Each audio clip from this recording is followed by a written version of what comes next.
Kurt Cobain foi o vocalista da banda Nirvana, que morreu em 1994, após lutar contra a depressão e o abuso de substâncias. Prazer, me chamo Lucas, sou psicólogo e neste canal exploro personagens de animes, filmes, séries e jogos e grandes artistas sobre a ótica da psicologia. Os pais de Kurt Cobain divorciaram quando ele tinha apenas 9 anos, o que evidentemente afetou de forma significativa. Mais tarde ele diria que teria vergonha de seus pais por não fazerem parte de uma família típica. É interessante observar como ele definiu típico, considerando que a taxa de divórcio gira em torno de 50%.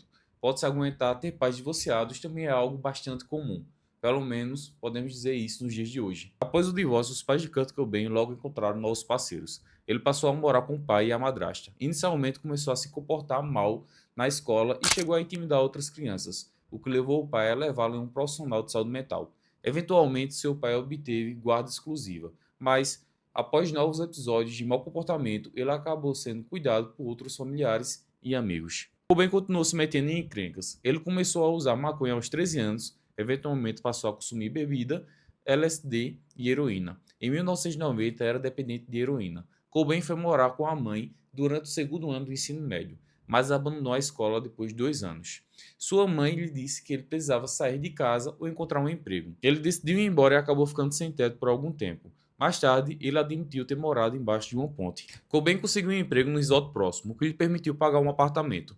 Em 1986, passava boa parte do tempo assistindo televisão e dormindo até tarde. No ano seguinte, Cobain e um amigo do ensino médio formaram uma banda chamada Nirvana. Após vários anos de dificuldade, eles finalmente encontraram sucesso em 1991. Por volta desse mesmo ano, Cobain conheceu Courtney Love. Os dois se casaram em 1992 e tiveram uma filha chamada Frances.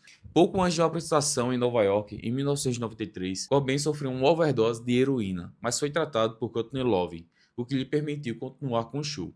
Ele sofreu outra overdose em março de 1994, dessa vez envolvendo álcool e outras drogas. Dessa vez ele foi hospitalizado. Mais tarde, isso foi considerado uma tentativa de pôr fim à própria vida. Em 18 de março de 1994, Courtney contatou a polícia e disse que Cobain havia se trancado em uma sala com uma arma de fogo. A polícia confiscou várias armas na sua casa naquele dia. Pouco tempo depois, Courtney Love reuniu 10 conhecidos de Cobain para realizar uma intervenção. Inicialmente ele não foi nada cooperativo, mas acabou concordando em ir para uma clínica de tratamento em Los Angeles, na Califórnia. No dia seguinte, ele pediu ao amigo que comprasse uma espingarda de calibre 20. Cobain alegou que precisava de uma arma para sua autodefesa. Durante o tratamento, ele levou a equipe da clínica a acreditar que não precisava em se machucar nem tirar sua própria vida. Mais tarde, porém, ele escalou uma cerca de 1,80 m e pegou um voo de volta para casa. Nos dias seguintes, ele foi visto várias vezes, embora não esteja claro o que exatamente estava fazendo. Há relatos que, 2 de abril, Cobain pegou um táxi até uma loja de armas. Ele disse ao motorista que precisava comprar balas porque sua casa havia sido assaltada. A última vez que Cobain foi visto vivo foi pouco tempo antes disso. Por volta de 5 de abril, Cobain em sua casa tirou a própria vida com uma espingarda calibre 20, aquela mesma que aquele amigo havia comprado. Seu corpo foi encontrado apenas 8 de abril por um eletricista. Ele tinha 27 anos e foram encontrados heroína e benzodiazepínicos em seu organismo, além de uma carta deixada próximo ao seu corpo. Cobain enfrentava uma série de dificuldades relacionadas à saúde mental. Acreditava-se que ele tivesse depressão maior ou transtorno bipolar, ambos caracterizados por episódios depressivos profundos. O uso intenso de substâncias agravou seu quadro. Ele consumia drogas em quantidades extremas, algo facilitado pelo acesso financeiro que possuía. Além disso, ele tinha um histórico familiar de 2 tios que tiraram a própria vida, o que pode indicar uma predisposição genética. Fisicamente sofria de bronquite e relatava fortes dores abdominais, nunca explicadas, o que ele mesmo dizia ser uma das razões para o uso constante de opioides. Muitos dependentes de drogas alegam dores crônicas como forma de justificar o uso, o que pode ter ocorrido com ele. Na visão da terapia cognitivo-comportamental, Kurt Cobain mostrava em sua vida e em suas músicas sinais de profundo sofrimento emocional, conflitos internos e uma sensação constante de não ser bom o bastante. Pela visão da TCC, é possível entender que ele carregava fortes crenças negativas sobre si mesmo, como a ideia de não merecer amor ou aceitação, o que alimentava pensamentos automáticos de autocrítica e desesperança. Essa forma de chegar a si mesmo e o mundo pode ter sido reforçada por experiências de rejeição e instabilidade na infância, levando a ver o sucesso e a fama como algo confuso, algo que desejava, mas também temia. Suas letras e falas revela um sentimento de desvalorização e não pertencimento e dificuldade em lidar com exposição pública. Essa forma de chegar a si mesmo e o mundo pode ter sido reforçada por experiências de rejeição e instabilidade na infância, levando a ver o sucesso e a fama como algo confuso, algo que desejava, mas também temia. Suas letras e falas revelam um sentimento de desvalorização e não pertencimento e dificuldade de lidar com a exposição ao público. Em termos emocionais e comportamentais, Cobain vivia entre momentos de muita sensibilidade e fases de isolamento, usando a música tanto como expressão quanto como fuga da sua dor. Na TCC, esses comportamentos são vistos como tentativas de lidar com emoções negativas. É uma estratégia que trazem alívio momentâneo, mas que, a longo prazo, mantém o sofrimento. O uso de drogas, o afastamento social e a autossabotagem funcionam como formas desadaptativas de enfrentar a dor, reforçando o vazio e o isolamento.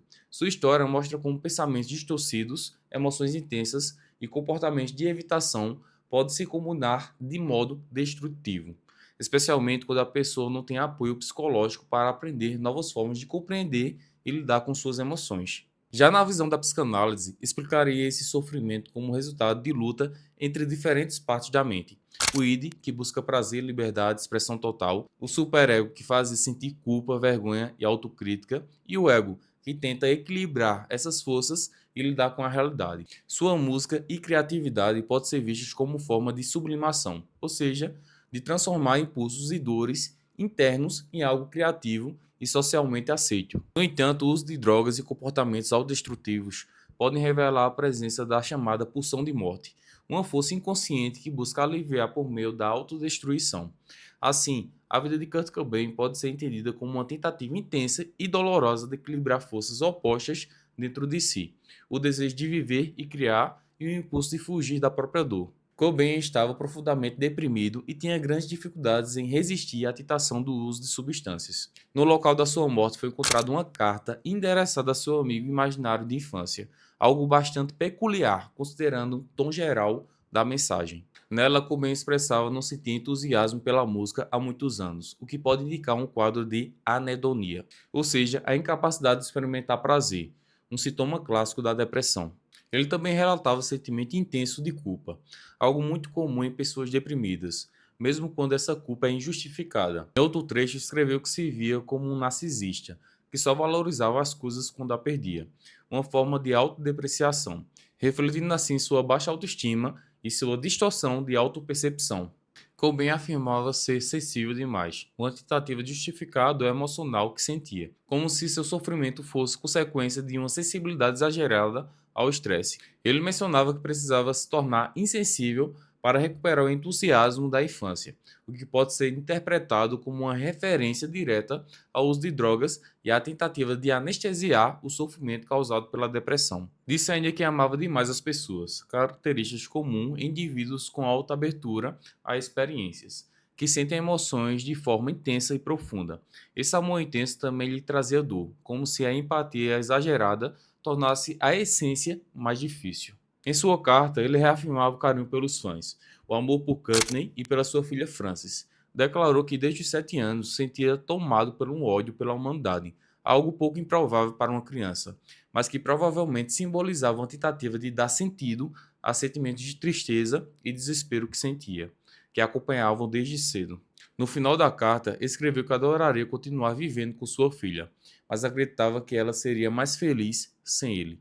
Essa racionalização é comum em pessoas com depressão profunda. A pessoa passa a enxergar que sua ausência como uma forma de aliviar o sofrimento dos outros, interpretando sua morte como algo quase altruísta. A carta reflete de forma clara o estado depressivo grave. Ele havia perdido completamente a vontade de viver, sentia-se inútil, culpado, um peso para a sociedade e uma fraude diante dos fãs, pois acreditava que não merecia sucesso e o carinho que recebia. Também se sentia ingrato por não conseguir apreciar o que ele já havia conquistado. O trágico caso de Kurt Cobain nos deixa lições profundas sobre os efeitos devastadores da depressão combinada ao abuso de substâncias. Sua morte em abril de 1994 foi o desfecho de um longo processo de dor emocional, autodestruição e desesperança. Muito antes daquele ato final, ele já havia percorrido um caminho marcado pela solidão, pela culpa e pela luta silenciosa contra uma mente que, aos poucos, o tinha levado ao limite. Nenhuma fama, dinheiro ou quantidade de apoio foi suficiente para salvá-lo. A decisão do amigo comprar uma arma de fogo para ele certamente não foi uma boa ideia. Mas fora isso, seus amigos e familiares pareciam verdadeiramente preocupados e dispostos a ajudá-lo. Tentaram levá-lo ao tratamento, ofereceram suporte, buscaram soluções.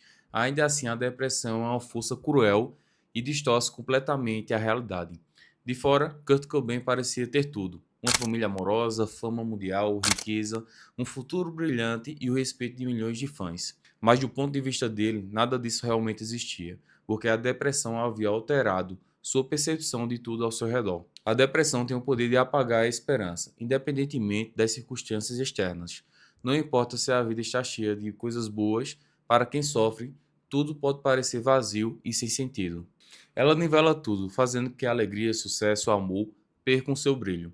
É como se colocasse um filtro cinza sobre o mundo. A depressão também não faz distinção entre realidades diferentes. Alguém que ganha pouco e alguém que ganha milhões pode sentir igualmente sem propósito. Pessoas com ou sem apoio social podem experimentar o mesmo vazio, porque a doença é capaz de anular qualquer fonte de positividade. Ele é um inimigo impiedoso e exige uma enorme quantidade de energia para combatê-lo. O tratamento em saúde mental e o apoio de pessoas próximas são fundamentais nesse processo, mas nem sempre suficientes quando a pessoa está profundamente consumida pela dor. No caso de Kurt, havia ainda mais o agravamento do uso de substâncias. Não está muito claro se veio primeiro ele começar a usar as drogas por estar deprimido ou se a depressão se intensificou em consequência do uso das drogas. De qualquer forma, ambos se alimentavam mutuamente. A depressão fazia com que ele se sentisse mal e o uso de drogas oferecia um alívio temporário, devolvendo-lhe por instantes a sensação de normalidade. Mas com o tempo, as substâncias deixam de funcionar e passam a escravizar o usuário. Kurt chegou a um ponto que nada mais fazia mais se sentir bem, nem mesmo o entorpecimento químico. O uso de drogas apenas intensificou o sofrimento. No início, as substâncias pareciam uma saída, uma forma de anestesiar a dor, mas logo se revelaram uma armadilha mortal. O corpo e a mente passam a depender cada vez mais delas e o alívio momentâneo se transforma em um ciclo de autodestruição. A saúde física e mental se destrói rapidamente e o desespero aumenta. Foi essa combinação, depressão profunda e o abuso de substâncias que infelizmente consumiu a vida de Kurt Cobain. Sua história é um lembrete doloroso de que a depressão é uma doença real, devastadora e muitas vezes invisível. Por mais que alguém pareça ter tudo e estar bem, a batalha é interna e pode ser insuportável. Espero que esta análise sirva para refletirmos sobre a importância de reconhecer o sofrimento emocional, buscar ajuda e oferecer empatia para quem está passando por esse momento difícil. Que o caso de Kurt Cobain nos lembre de que a mente pode ser palco de uma guerra silenciosa que ninguém deveria lutar sozinho. Se você está passando por isso, entre em contato comigo pelo número na descrição. Posso te oferecer ajuda profissional.